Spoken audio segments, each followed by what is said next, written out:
Now, in the next slide, I'm just going to give you an outline of what we are going to be talking about. We'll touch on the elements because before we can talk about compounds, we need to discuss elements. I'll define what elements are, use the periodic table to identify elements, and then I'll talk about compounds at length, define what compounds are, how do elements form compounds, how compounds are assigned or given names. And then in the conclusion, then I'll give you an overview or the summary of the key points from the lesson. Lastly, but not least, then I'll give the learners an activity to complete. Okay, let us shoot learners. Okay, what you see in front of you is a periodic table of elements. It means all elements have been put together and then organized in a table like that. So I'm going to talk about the table. Okay. In this table, elements are organized in rows and columns according to their similarities in chemical behavior. It means all the elements that you see belonging, for example, hydrogen, lithium, sodium, potassium, belonging to the same group. These elements, all of them, they have similar chemical properties.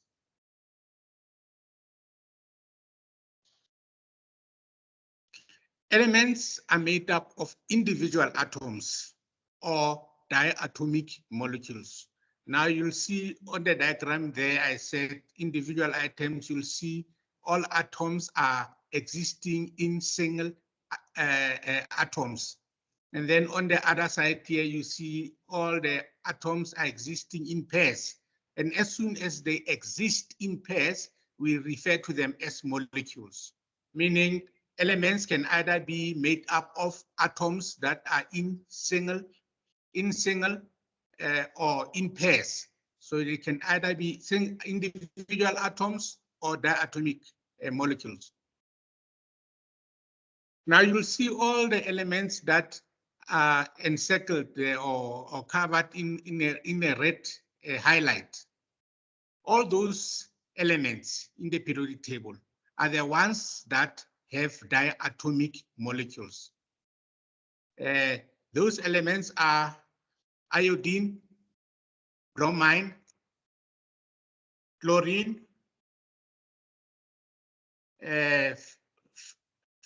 fluorine, oxygen, and nitrogen, and hydrogen as well.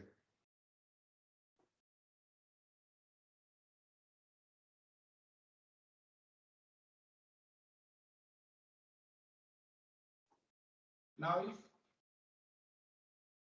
if you need to remember, the elements, you can use a reminder phrase there. It says, I bring cookies for our new home.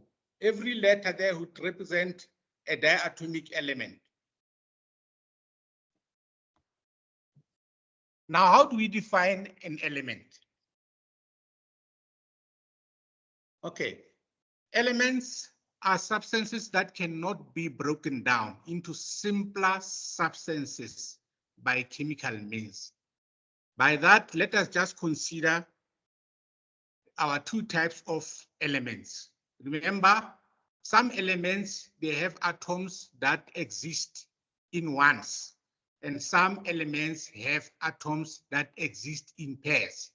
It means you cannot use any chemical means to cut this atom in half and of substance A, or even break the molecules of substance B.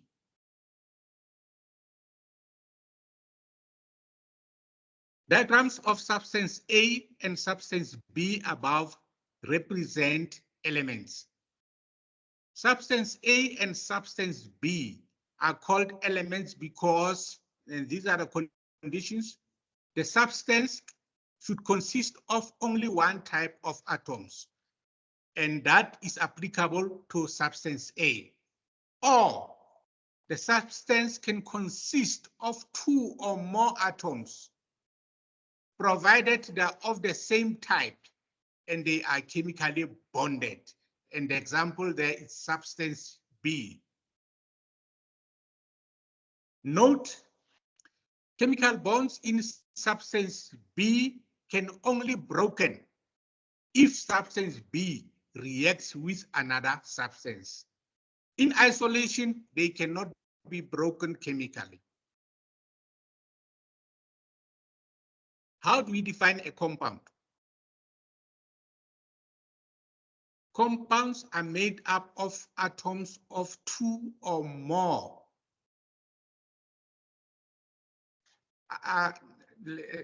That's a mistake there. Compounds are made up of atoms of two or more different elements. No, that's correct. Chemically bonded together in a fixed proportion.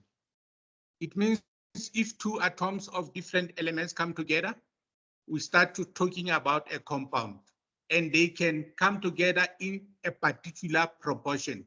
It means maybe there will be two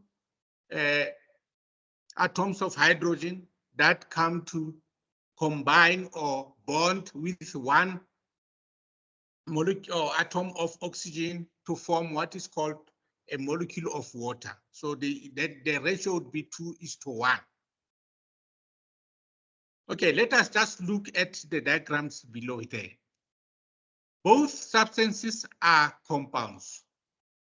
In substance B, the ratio is 1:1. You can even see the atoms are differently colored, so it means they come from different elements. In substance C, we've got 3 different elements coming together there from different elements. That's a compound with a ratio of 1:1:1. Now, the summary at the bottom, it says here, diagrams of substance A and substance B above represents compounds.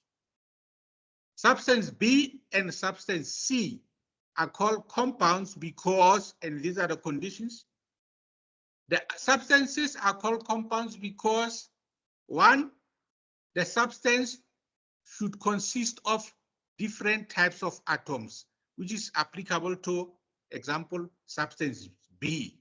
That's my mistake there, substance B. The substance consists of two or more atoms from different elements that are chemically bonded. Okay, even here you see there are 3 different atoms that are chemically bonded.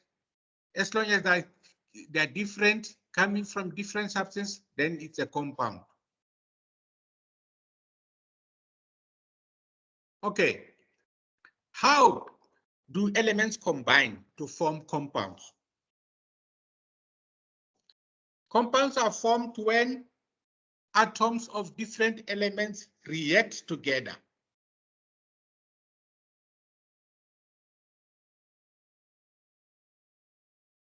The compounds formed will have different properties from those of the elements that reacted together. Meaning, whenever compounds are formed, we can expect compounds to have different properties from the constituent elements. Let us consider the following chemical reactions leading to a compound. This is an example of hydrogen molecules reacting with oxygen molecules together on the left, and then what happens is the formation of water. So the process, it says here on the left, it says 2 different elements are put together to react, and then a compound is formed. That's the process that takes place. Note, chemical reaction means bonds are broken down and freed atoms are rearranged. So let us just look stage by stage of how a compound is formed. How do elements combine? Right. This is from the previous slide. Now I'm taking out 2 hydrogen molecules and 1 oxygen molecule, and that's how they react. Let us look at 2 molecules of hydrogen and 1 molecule of oxygen reacting to form water. What happens there? You see in purple all the molecules, the purple lines indicate that bonds within those molecules get broken. And that only happens to a diatomic molecule if it reacts with another. If it is not, if it is by itself in a container, we won't get the breakage of bonds. So this is what is happening. And then I said, after the breaking of bonds, now the atoms that make the molecules become free.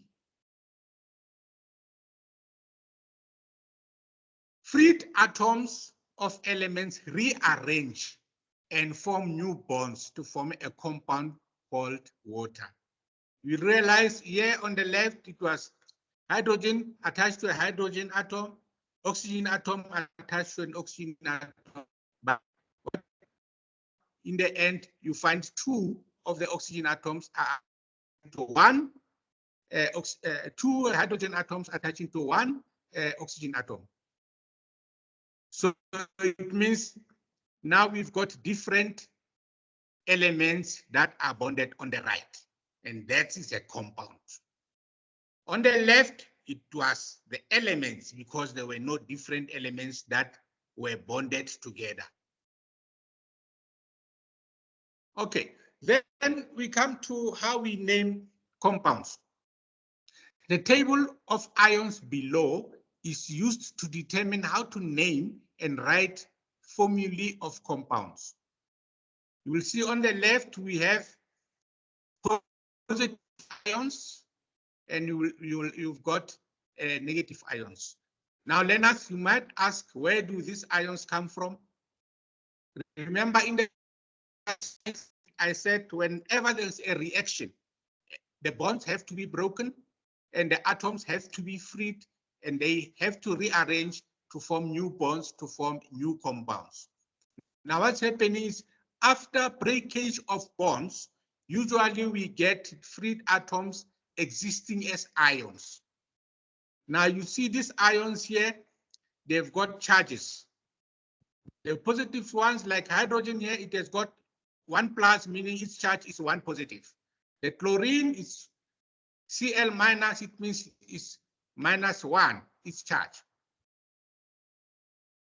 Positive ions are named first and negative ions are named last. The charge of a compound should always be neutral, meaning the charge must be 0. Now here are the examples. If you are to write a molecular formula of sodium chloride, you'll write NaCl. The reason is when you look at Na here, it is Na+. It has to meet with what? With the chlorine. Chlorine is also a -1. So -1 and +1 becomes 0. So you only bring 1 Na atom binds to 1 chlorine atom. Okay. And then potassium hydroxide, the potassium here is +1. The hydroxide ion is -1. So they come in a proportion of 1:1. Magnesium hydroxide, it is +2. It has to combine with a hydroxide ion, which is -1. Therefore, 2 of these must come to neutralize the magnesium ion. So it will be 2+ charge plus 2 -1 charges. The overall charge of the compound would be 0. Hydrogen carbonate. Hydrogen is 1+. A carbonate ion is -2. We're looking at the numbers, excuse me. We're looking at the numbers at the top. We're looking at the numbers at the top, it's -2. So it is 1 plus and minus 2, it means 2 of the hydrogen atoms. Because there's only 1 plus charge, they must come together to neutralize the minus charge of the carbonate ion, so that the compound formed becomes an overall charge of 0. Then it is neutral. Okay, let's summarize what we talked about, colleagues and learners. Elements can exist as monoatomic or diatomic substance.